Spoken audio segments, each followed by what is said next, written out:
চলছে গোলাগুলি, প্রাণ বাঁচাতে দিকবিদিক ছোটাছুটি লোকজনের। যুদ্ধবিধ্বস্ত লিবিয়ার রাজধানী ত্রিপোলিতে মঙ্গলবার এমন ভয়াবহ সংঘর্ষ হয়, এতে হতাহতেরও ঘটনা ঘটে। আন্তর্জাতিক গণমাধ্যম আল জাজিরা বলছে, লিবিয়ার সশস্ত্র গোষ্ঠী স্টেবিলিটি সাপোর্ট অথরিটি এসএস এর নেতা আবদেল ঘনি আল কিলকিকে হত্যার পর পুরো রাজধানীতে সংঘাত ছড়িয়ে পড়ে। এসএস এ জাতিসংঘ সমর্থিত প্রক্রিয়ার মাধ্যমে 2021 সালে গভর্নমেন্ট অব ন্যাশনাল সিকিউরিটি জিএনইউর সঙ্গে ক্ষমতায় আসা প্রেসিডেন্সিয়াল কাউন্সিলের অধীনস্থ একটি বাহিনী। ভয়াবহ সংঘাতে নিরাপত্তা নিশ্চিতে ত্রিপোলিবাসীকে ঘরে থাকার আহ্বান জানিয়েছেন দেশটির স্বরাষ্ট্র মন্ত্রণালয়। অস্থিরতা ছড়িয়ে পড়ার সংখ্যায় বন্ধ করা হয় শিক্ষা প্রতিষ্ঠান, দোকানপাট ও অফিস।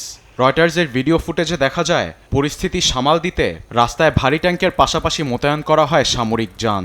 অন্যদিকে হাসপাতাল, মেডিকেল ও সংশ্লিষ্ট বিভাগগুলোকে সর্বোচ্চ প্রস্তুত থাকার নির্দেশ দিয়েছে স্বাস্থ্য মন্ত্রণালয়। এমন পরিস্থিতিতে উত্তেজনা প্রশমনের আহ্বান জানিয়েছে লিবিয়ায় অবস্থিত জাতিসংঘের সহায়তা মিশন। প্ররোচনামূলক কাজ এড়িয়ে সংলাপের মাধ্যমে বিরোধ নিষ্পত্তির পরামর্শ দিয়েছে সংস্থাটি। 2011 সালে সাবেক শাসক মুয়াম্মার গাদ্দাফি ক্ষমতাচ্যুতের পর লিবিয়া ক্রমাগত রাজনৈতিক অস্থিরতা ও সহিংসতার মধ্যে রয়েছে।